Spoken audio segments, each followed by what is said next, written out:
Hi everyone. Alright, so I figured I would post a quick video on the Works Cited page. Granted, this is a very simple example, but will probably help you with your essay. As you see here, I just have the simple citation for a book. For those of you who are just using the Macbeth text and that's it for your quotes, your Works Cited page is probably going to look very similar because you're only going to have the one citation.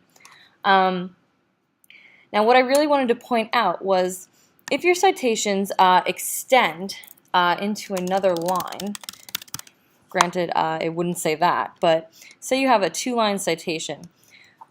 Remember how I pointed out that you're going to want the second line and any subsequent line to be indented. Remember, that was called the hanging indent. Now, your natural response will probably be to go over here and click tab. It's going to tab the whole thing over.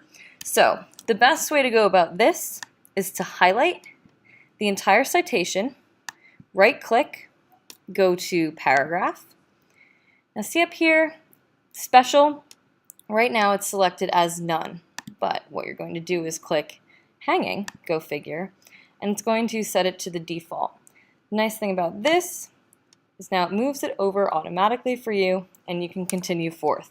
Now, the other thing to be mindful of, all your citations and everything else on this page has to be double spaced. So convenient because the double spacing also shows up in paragraphs. So you can do all of this at once. All right, so make sure you click double, hit OK, and your citations should look something like this. All right, and so when you start a new citation, it'll start from here.